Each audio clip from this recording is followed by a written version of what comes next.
Hi, everyone. This is Ray Luskin of the Creative Activists Turning Pain to Purpose. And I have a wonderful guest today, Jodee Blanco. And as you know, I always start with a poem, the one who rise. There are those who remember what it felt like to be laughed at, not with, but at, to shrink while others took up space, to carry wounds no child should hold, and still they rise. They become the voice they once needed. They create spaces where others feel seen and remind us what we say matters. And kindness can change a life. Welcome, Jodee Blanco, to the Creative Activist. I'm so excited to have you here today. Today is a personal conversation for me as well. It's going to be about bullying today. And Jodee is a New York Times bestselling author of Please Stop Laughing at Me, a groundbreaking memoir that helped give voice to the anti-bullying movement.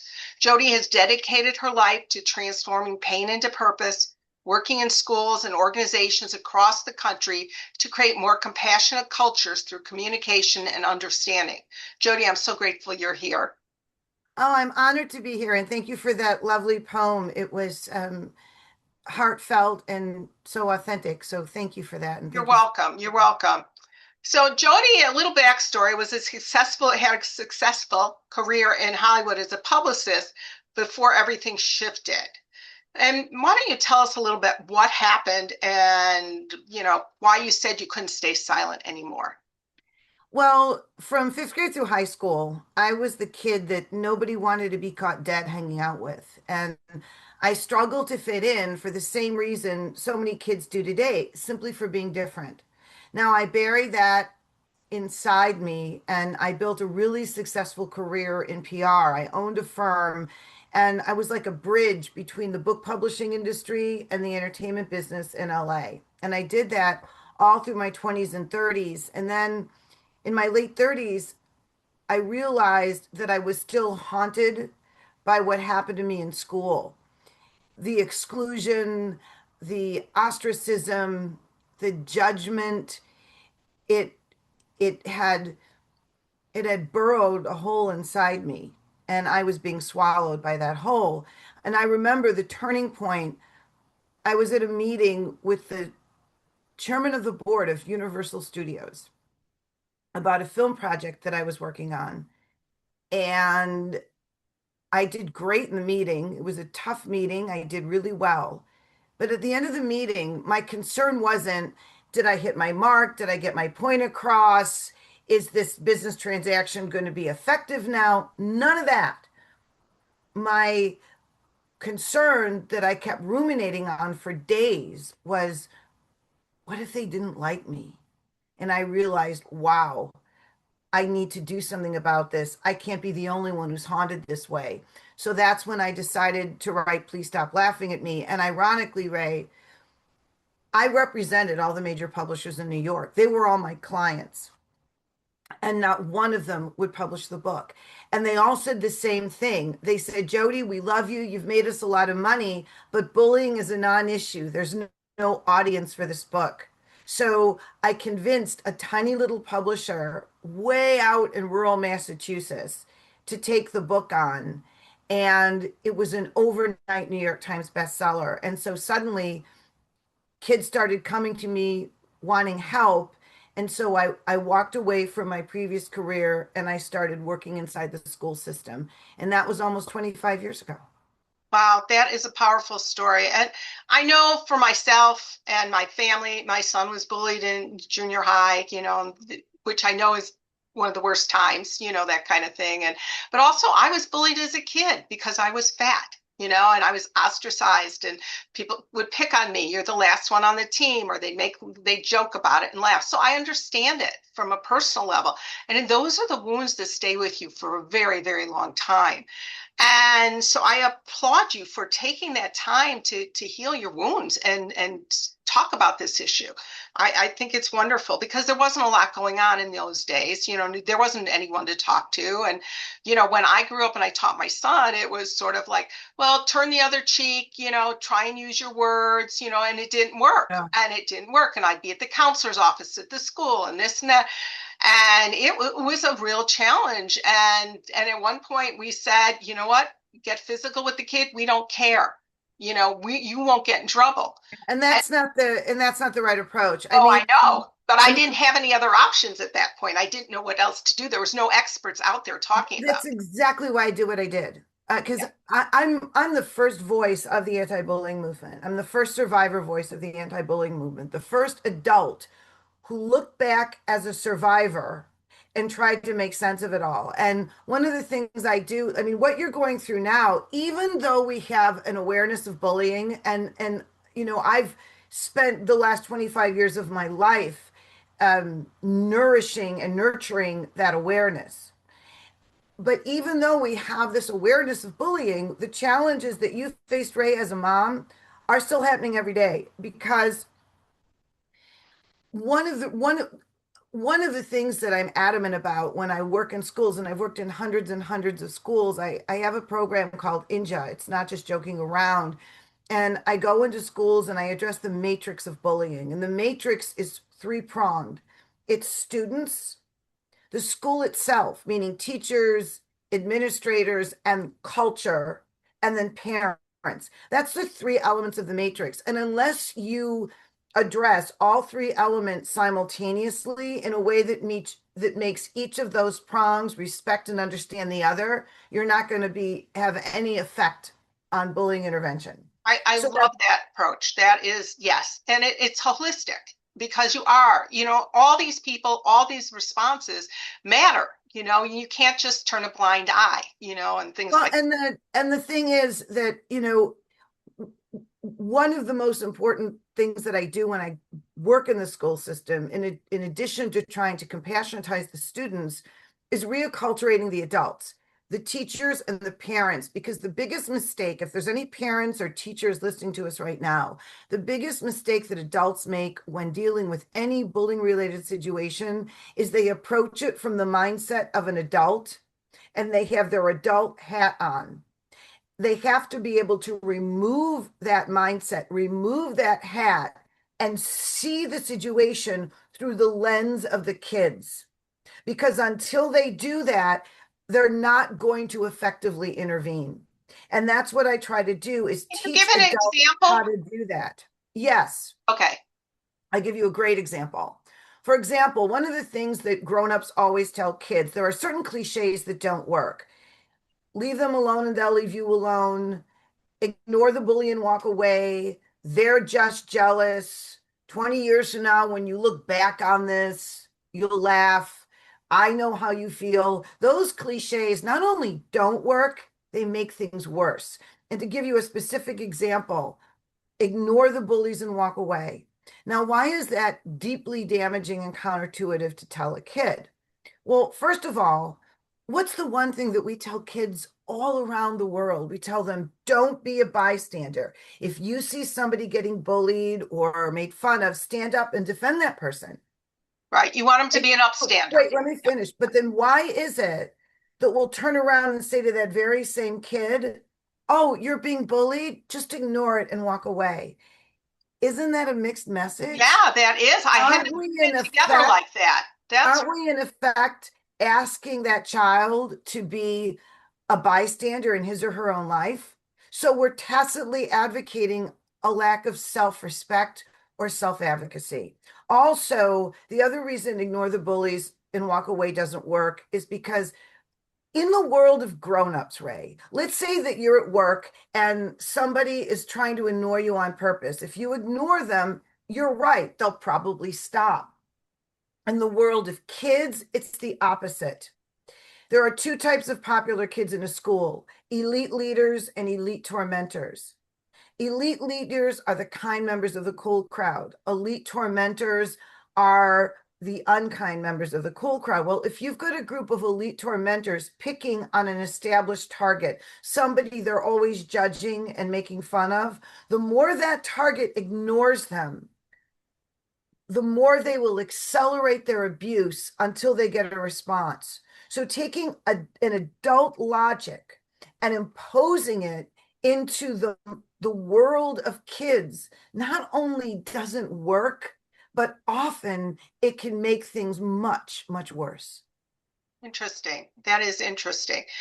Uh, I guess in my mind, you have that, but you also have kids who get caught because they're friends with the tormentor or they hang out there on the periphery. And those kids who aren't necessarily bullying, but are standing by, watching somebody be bullied. What kind of advice do you have for them? Well, it's first of all, you have to understand why that happens. You have to understand the dynamic. And that's another thing that I think we as adults rush to do. We're so busy trying to solve a situation that we don't step back and really look at what's going on from the right perspective. And in this case, the right perspective is through the lens of the child. There's a hierarchy in within the social structure of kids. So if you have someone, let's say you have someone who's really popular, they have a really strong friend group and everybody looks up to them. Well, usually when you have a dynamic as you described, where you've got one kid who's the instigator and all their friends are either joining in or just watching from the wings, it's fear. They're afraid that if they don't go along with it, or they don't at least not try and stop it, that the cool kids will turn on them.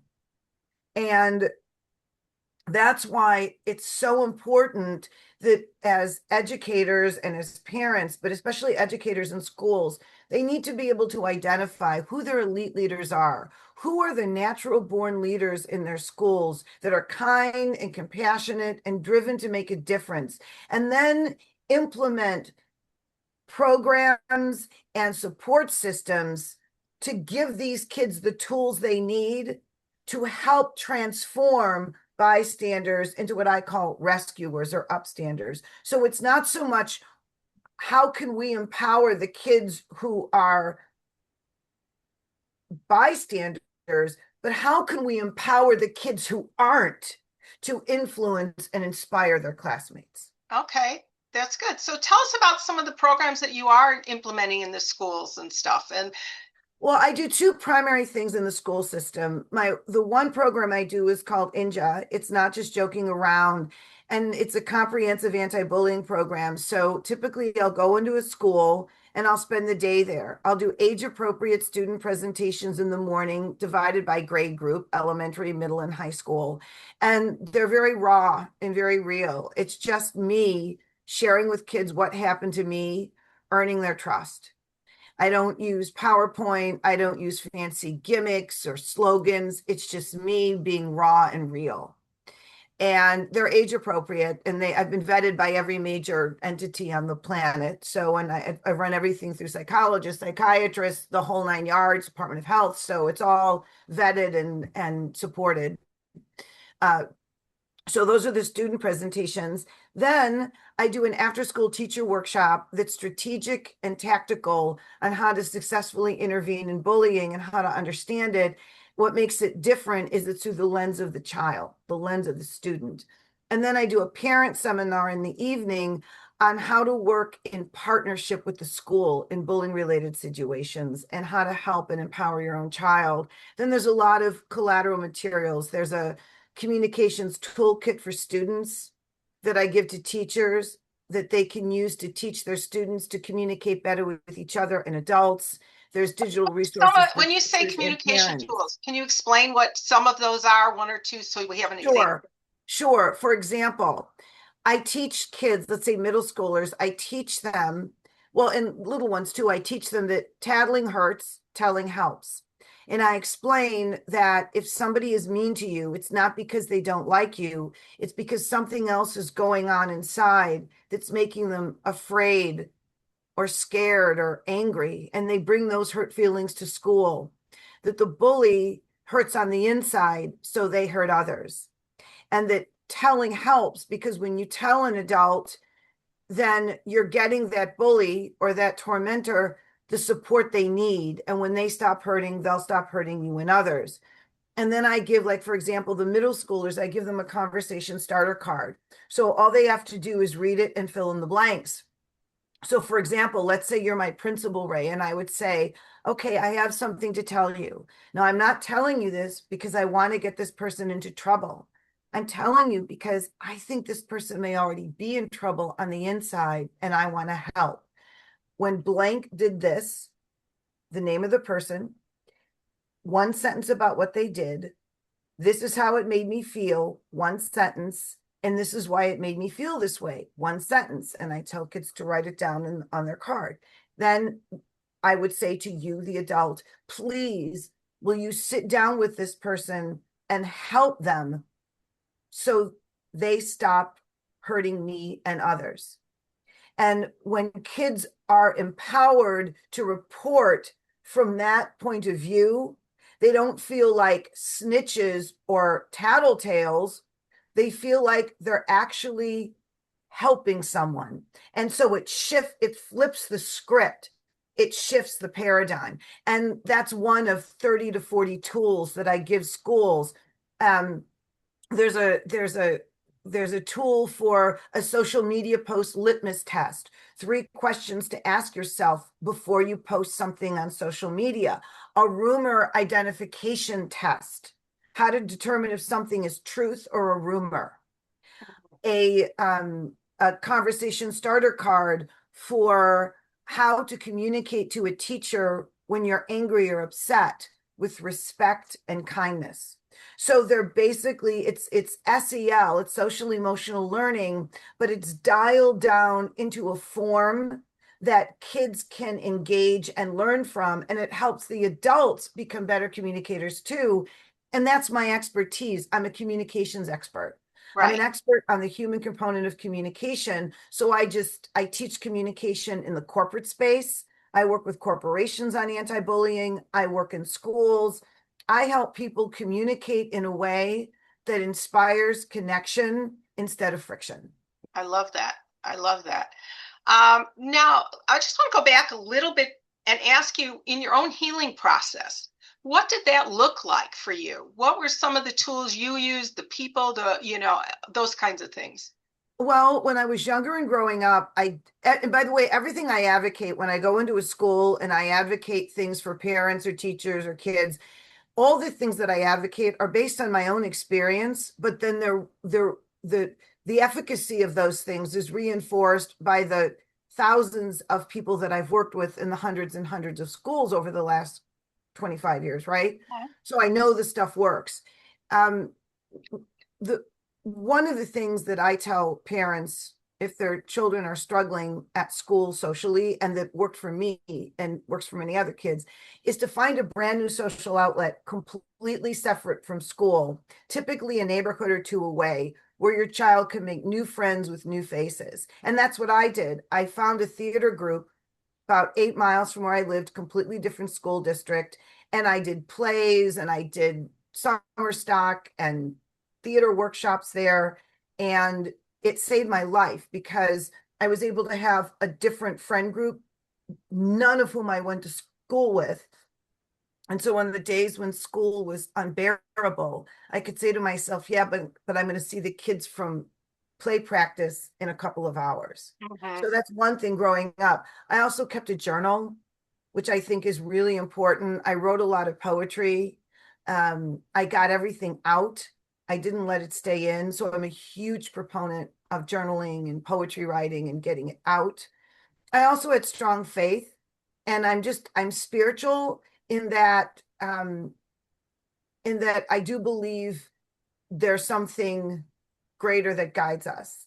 So that helped me. I was raised Catholic, but I consider myself, I'm Catholic, but I'm very metaphysical. And that was really I helpful totally too. get you. That's my whole life. I was raised Jewish, and yet I've always been a spiritual person, and I would go wherever, and I still do that. I'll go to Unity. I'll attend morning gratitude with my Jewish friends. I will do them all because I do believe there is a power greater than us. and that, and I know what you're talking about as far as the creativity, because I was a journal writer. I did gratitude journals. I wrote, I scribbled and doodled. I had to express myself. Those were my own healing tools from abuse, and I think this is a great conversation for anybody, even if you haven't, quote, been abused. You've got, or bullied. There, this is Mental Health Awareness Month. And I think these are tools that can be used at any time for any trauma you're going through or tough times. Is journaling is a great one, and I loved your suggestion, finding out, other outlets, which part of it was the theater itself and then the friend basis. I think those are all very valid. And I also think too is that and I think because we're rounding out on a half hour, so I want to get this in, is that I think it's really important that anyone listening to this understands what bullying is at any age. It's not just repeated acts of aggression or repeated acts of unkindness or a pattern of unkindness. Bullying, I don't define bullying based on the intention or lack of intention of the perpetrator. I define it by the experience of the recipient. And notice I use the word recipient, not victim, because that's a judgment. So if someone is behaving in a way, whether it's something they're doing or not doing, that's making you feel anything that makes another person feel small, judged, looked down on, is bullying. And bullying, I tell kids all the time in schools, bullying isn't just the mean things we do.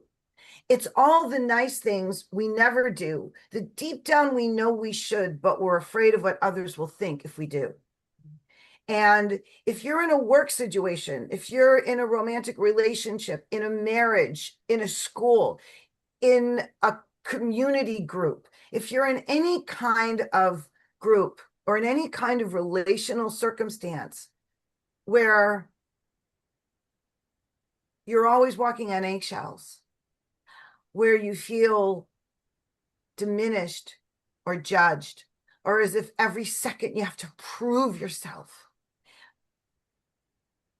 there's some sort of bullying going on there, or you're dealing with something from your past that you have not resolved, which was the case for me.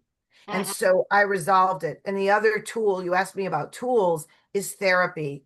Finding a good therapist. And to anybody listening to us right now, I cannot tell you how many thousands of people have told me over the years, because I tour the school system. I'll do 20, 30 schools in one fell swoop. I'll go and live someplace called a residency tour, and I'll live there for a month or two and do all the schools in that part of the state, right? So I'm all over the country with this. And I can't tell you how many times, Ray, someone will say to me, well, I tried therapy, but it didn't work.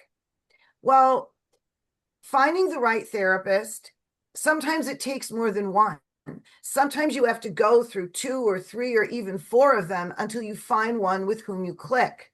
And make sure if you're looking for a therapist, number one, you want them to be licensed, and you want them to be licensed in the state where you are.